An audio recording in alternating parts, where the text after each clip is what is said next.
नमस्कार, news room में आप सभी का स्वागत है। महाराष्ट्र में भले नई सरकार बन गई है, लेकिन राजनीतिक उठापटक जारी है। राज्य के मुख्यमंत्री बने एकनाथ शिंदे कह रहे हैं कि यह शिवसेना की सरकार है, लेकिन उद्धव ठाकरे के नेतृत्व वाली पार्टी कह रही है कि यह शिवसेना की सरकार नहीं है, क्योंकि एकनाथ शिंदे को पार्टी से बाहर निकाला जा चुका है। इस बीच बागी नेता उद्धव ठाकरे को एक और झटका देने की तैयारी में है, क्योंकि माना जा रहा है कि शिवसेना के 1 दर्जन सांसद भी अब पाला बदलने की तैयारी में हैं। जहां तक शिंदे को शिवसेना से निकाले जाने की बात है, तो हम आपको बता दें कि शिवसेना अध्यक्ष उद्धव ठाकरे ने महाराष्ट्र के मुख्यमंत्री एकनाथ शिंदे को शिवसेना नेता के पद से हटाने का ऐलान किया है। महाराष्ट्र के मुख्यमंत्री एकनाथ शिंदे को लिखे एक पत्र में उद्धव ठाकरे ने उन पर पार्टी विरोधी गतिविधियों में शामिल होने का आरोप लगाया है। पत्र में कहा गया है कि एकनाथ शिंदे ने स्वेच्छा से पार्टी की सदस्यता छोड़ दी है, इसलिए शिवसेना पार्टी अध्यक्ष के रूप में मुझे प्राप्त शक्तियों का प्रयोग करते हुए मैं आपको पार्टी संगठन में शिवसेना नेता के पद से हटाता हूं। बताया जा रहा है कि यह पत्र 30 जून का है, जिस दिन एकनाथ शिंदे ने बीजेपी के समर्थन से मुख्यमंत्री पद की शपथ ली थी। शिवसेना ने इससे पहले 16 बागी विधायकों को अयोग्य घोषित करने की मांग की थी और शिंदे को विधानसभा में पार्टी के नेता के पद से हटा दिया था। दूसरी ओर शिंदे गुट ने दावा किया कि उनके पास बहुमत होने के कारण विधानसभा में असली शिवसेना उनका ही समूह है। वहीं उच्चतम न्यायालय ने शुक्रवार को कहा कि वह महाराष्ट्र के मुख्यमंत्री एकनाथ शिंदे और उन 15 बागी विधायकों को विधानसभा से निलंबित किए जाने का अनुरोध करने वाली शिवसेना के मुख्य सचेतक सुनील प्रभु की याचिका पर 11 जुलाई को सुनवाई करेगा। इस बीच शिवसेना सांसदों के एक वर्ग ने पार्टी प्रमुख उद्धव ठाकरे से कहा है कि वह महाराष्ट्र के मुख्यमंत्री एकनाथ शिंदे के साथ अपने मतभेद दूर करें। बीजेपी के नेताओं ने दावा किया है कि बगावत से प्रभावित शिवसेना के कम से कम 12 लोकसभा सदस्य उनके संपर्क में हैं। बीजेपी के एक नेता और केंद्रीय मंत्री ने दावा किया कि महाराष्ट्र में शिवसेना में विभाजन का लोकसभा पर भी असर पड़ेगा, क्योंकि पार्टी के कुल 19 में से कम 12 लोकसभा सदस्य पाला बदलने के लिए तैयार हैं।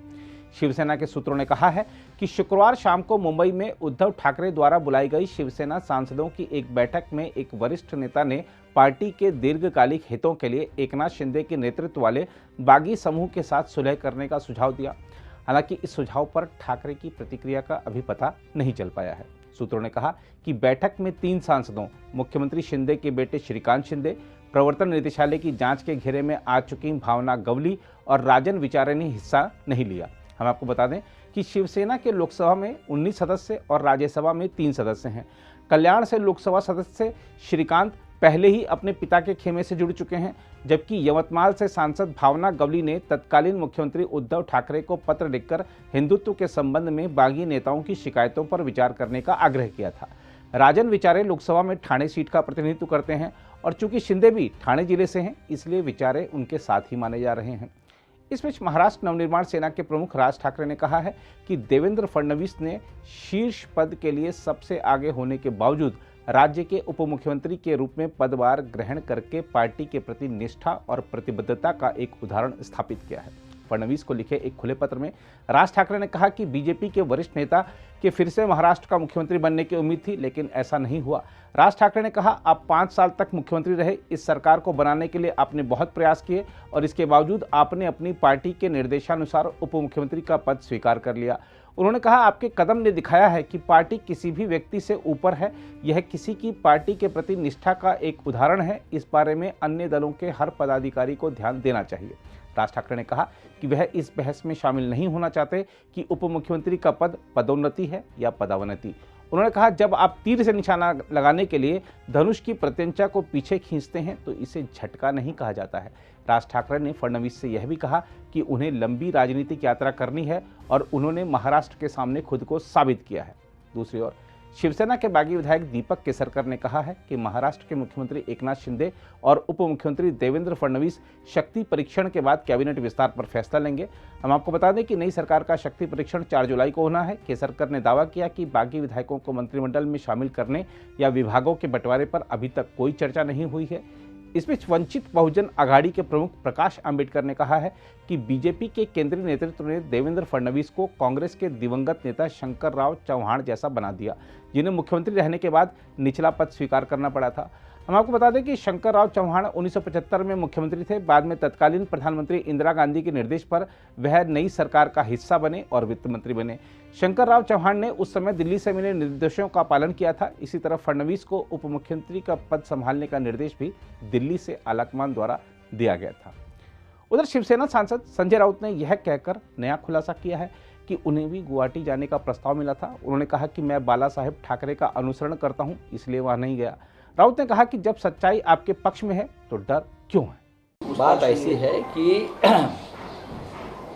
इस देश का एक जिम्मेदार नागरिक होने के नाते, मेंबर ऑफ पार्लियामेंट होने के नाते ये मेरा कर्तव्य बनता है, जब देश की कोई भी जांच एजेंसी हमें बुलाती है तो हमको उनके समक्ष जाकर बयान देना चाहिए। उनके मन में जो सवाल है उस बारे में बात करनी चाहिए। मुझे बुलाया गया, चाहे लोगों के मन में कुछ और शंका है कि ये पॉलिटिकल प्रेशर से हुआ है या और कुछ हुआ है, महाराष्ट्र में जो चल रहा है राजनीतिक उथल पुथल उसके लिए हुआ है। मैं कहता हूँ ऐसी कोई बात नहीं है। उनके मन में शंका थी, टाइमिंग का थोड़ा प्रॉब्लम है, ये टाइमिंग यही क्यों चुना है। लेकिन बहुत ही अच्छे तरीके से मुझे वो लोग पेश आए सब अधिकारी, और मैं भी उनके साथ 10 घंटे तक रहा, बाहर आया। जो उनको जानकारी चाहिए थी, उनके मन में जो प्रश्न थे, मैंने सभी का उत्तर दिया है।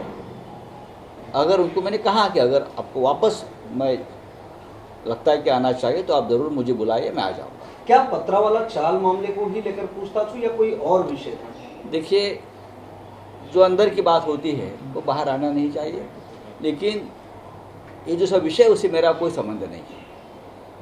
मेरा कोई संबंध, कोई एलिगेशंस करता है बाहर से और उसके ऊपर हमें बुलाया जाता है, ये ठीक नहीं है। लेकिन फिर भी अगर एजेंसी को लगता है कि उस बारे में पूछताछ होनी चाहिए तो होनी चाहिए। देखो, 3 में से तो एक तो उनका बेटा ही है, ऐसा मुझे लगता है। मैं नहीं था कल के मीटिंग में,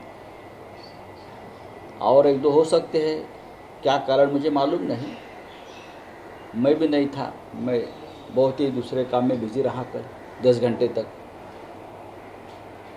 मेरी बात हो गई पार्टी चीफ उद्धव जी से उस बारे में।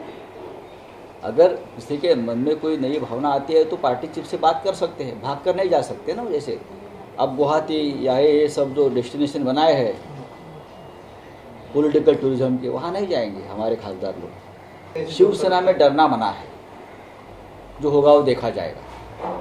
असं नाही आहे, त्यांचे सुद्धा प्रश्न असतात, प्रश्नांच्या फैरी झडत असतात। आम्ही सत्याच्या बाजूने असतो, पण मी त्यांचा रिस्पेक्ट करतो, त्यांचा रिस्पेक्ट केला। सरकारी कागद आहे आणि प्रत्येकानं अशा प्रकारचं, जरी असं वाटतं की चुकीचे अन्यायी आहे आपल्या बाबतीत, तरी पण या एजेंसी आहेत प्रमुख, त्यांच्या समोर जाऊन उभं राहायला पाहिजे। क्यों वो अभी राज्य के मुख्यमंत्री बन गए बीजेपी के साथ, और कल उद्धव ठाकरे साहब ने कहा है वो कुछ भी कहे, चाहे हमारा नाम का इस्तेमाल करे या और कुछ करे, वो शिवसेना के मुख्यमंत्री नहीं है। अगर आप भी लेना चाहते हैं देश दुनिया की तमाम जानकारी तो आज ही सब्सक्राइब करें हमारे चैनल को। साथ ही नीचे दिए बेल आइकन को जरूर दबाएं ताकि हर अपडेट आप तक पहुंच सके।